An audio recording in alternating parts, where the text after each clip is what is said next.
Здравствуйте, друзья! В эфире Геоэнергетика Инфо, с вами Радайкин Максим и сегодняшний мой собеседник Александр Фролов. Здравствуйте! Здравствуйте, здравствуйте.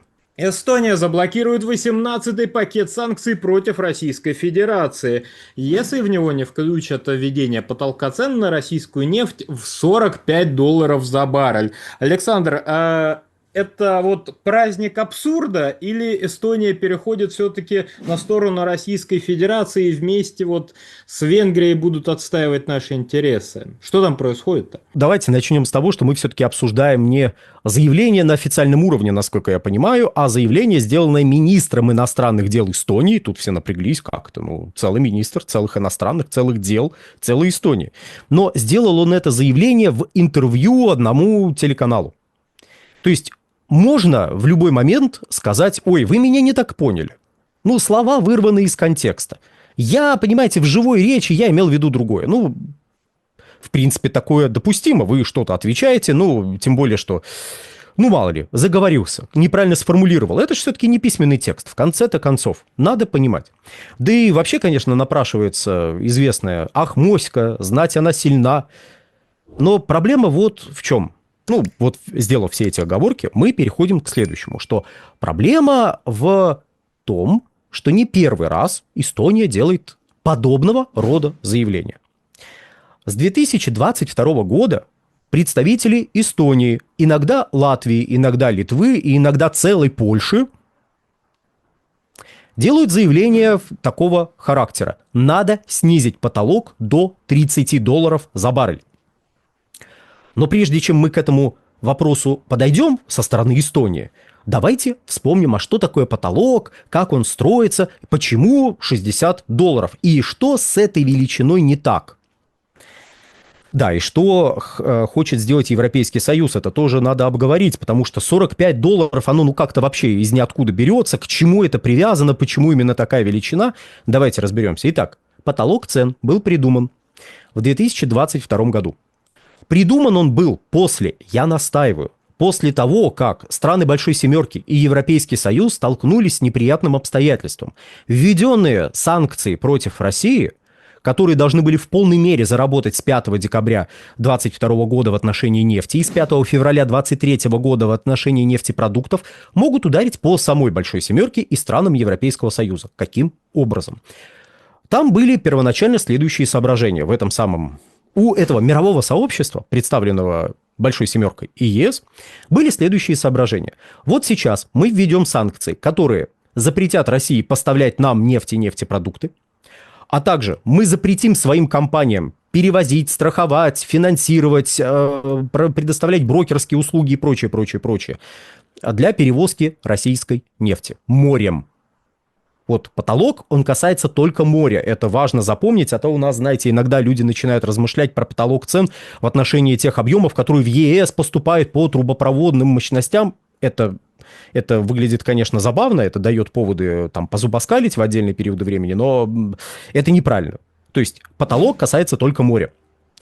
Итак, запреты, которые вводились вот этим мировым сообществом, касались: не везите к нам свою нефть и нефтепродукты, и мы запрещаем нашим компаниям осуществлять перевозку вашей нефти и ваших нефтепродуктов. Все.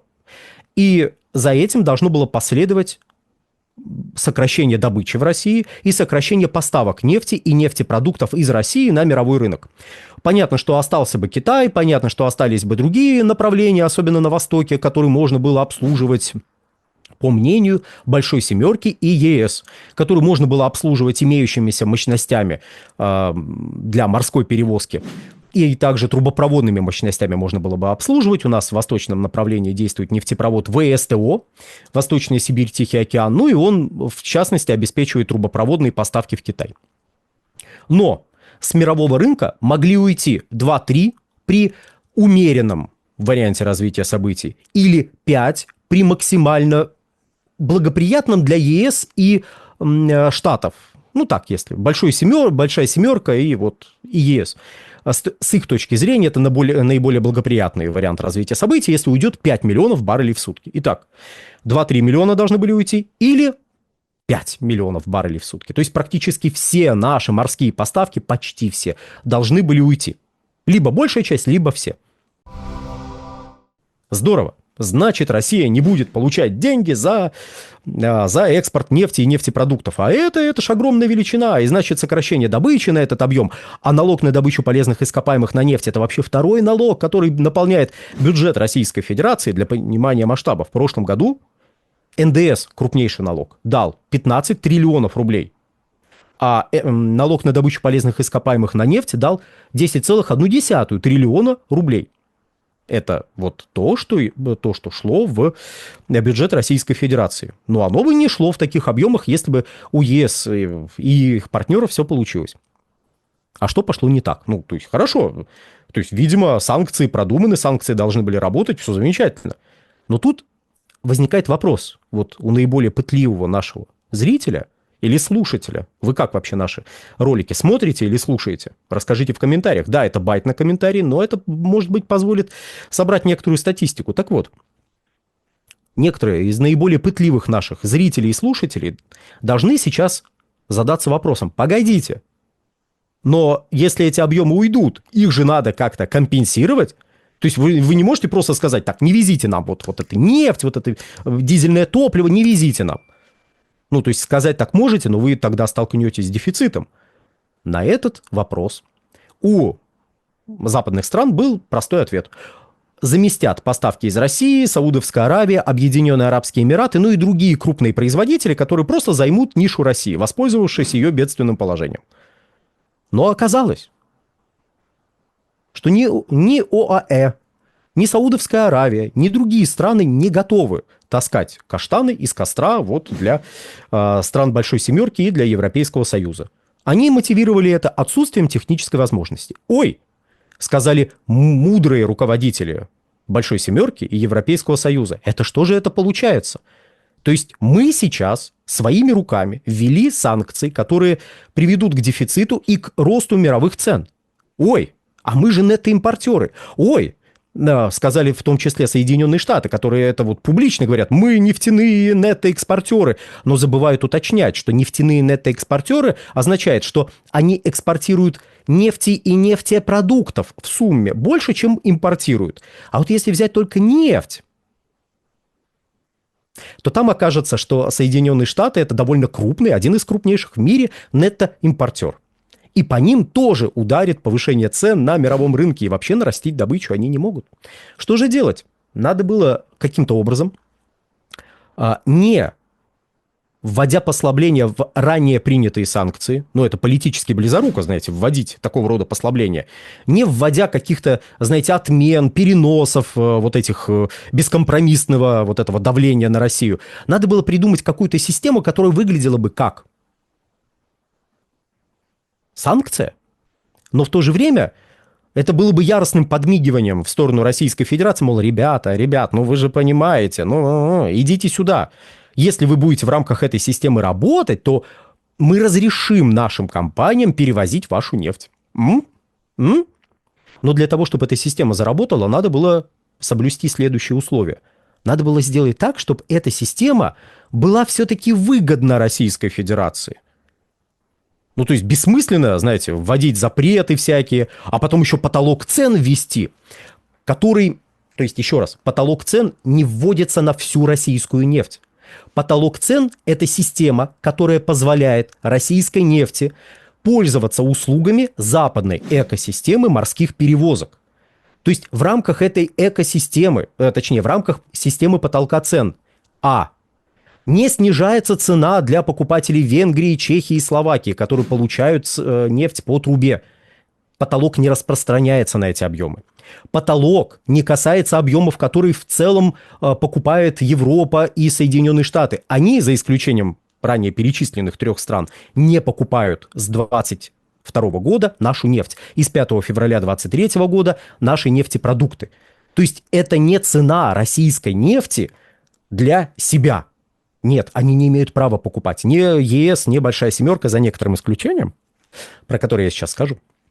Вот, они не имеют права покупать нашу нефть.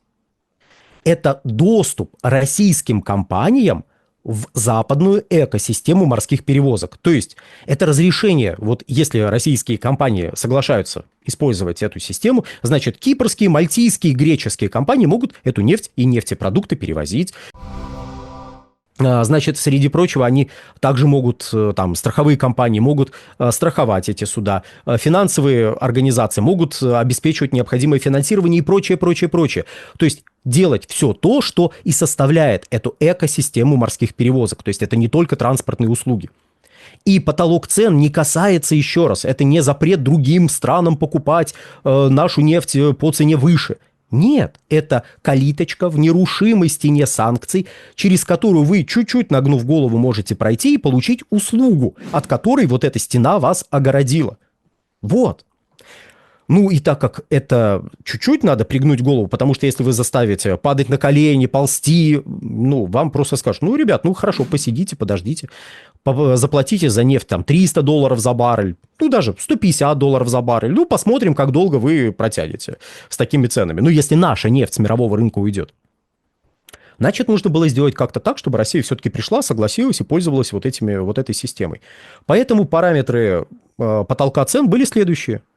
Берем рыночную цену на российскую нефть, отнимаем 5%, ну, округляем в сторону понижения, не менее 5% отнимаем, округляем так в сторону понижения и получаем, собственно, потолок. В ноябре 2022 года, по данным Минфина Российской Федерации, рыночная цена российской нефти составляла $66.50. Это цена с поставкой. А вот этот потолок, он касается все-таки цены без поставки. То есть, насколько я понимаю ситуацию, это цена в порту отправления. То есть, опять же, ну, убрали там, скажем, $2 от 66,5, взяли 5%, отняли 5%, округлили в сторону понижения, $60 получилось. И по действующим нормам страны Европейского Союза и Большая Семерка должны были пересматривать потолок. Прошу прощения, Австралия, конечно же, которая присоединилась к коалиции по сдерживанию цен на российскую нефть. Так называется вот эта вот организация, коалиция по сдерживанию цен на российскую нефть. Так вот, они все договорились, что раз в 2 месяца будут пересматривать этот показатель, то есть этот самый потолок, отталкиваясь от рыночной ситуации. Но проблема в том, что через какое-то время цены стали, ну, они колебались, а потом они принялись восстанавливаться. А можно ли пересмотреть потолок цен в сторону повышения? Ну, нужно, исходя из буквы закона. Ну, там это все-таки законодательными актами регулируется, поэтому буква закона. Но нельзя с точки зрения духа закона, потому что вы же это все вот все-таки вводили для того, чтобы показывать, да-да, смотрите, мы санкции ввели, а тут вы потолок поднимаете. Это будет воспринято очень странно. Заканчивая этот ролик, я замечу следующее. Дезавуировать данное заявление министра иностранных дел легче легкого. Это было первое. Второе. Ну, если Эстония выступит против принятия 18-го пакета санкций, то это будет, конечно, смело, интересно, но я почему-то сомневаюсь. Ну вот просто почему-то сомневаюсь. Тем более, что Эстония уже не раз выкрикивала $30 за баррель, $30 за баррель, $30 за баррель. Это я по количеству выкриков сейчас. Ну и где $30 за баррель? Хотя там целые руководители государства, целые министры высказывались на эту тему. Ну и где? Да нигде. Нигде абсолютно, потому что нужно отделять выкрики в СМИ и политические заявления людей, которые хотят, ну, не знаю, на внутренней вот площадке своей получить больший вес, от реальной позиции, которой придерживаются эти страны, и, что еще более важно, реальной позиции, которой они имеют право придерживаться. Не формальное право, а реальное. Ну, прямо скажем, если Эстония будет против, ее как-нибудь убедят проголосовать за. Ну, а заметьте, потолок действительно ни разу не пересматривался за все эти годы, потому что его пересмотр привел бы к негативным последствиям либо политического, либо экономического характера.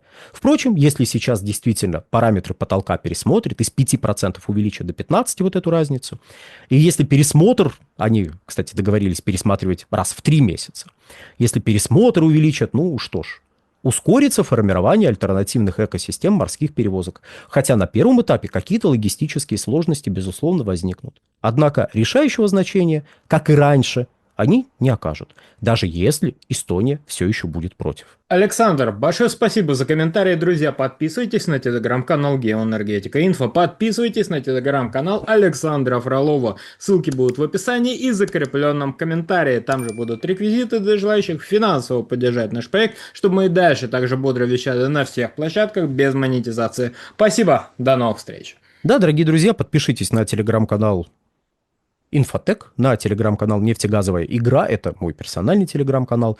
Ну и, да, действительно, на сегодня все. Всего хорошего.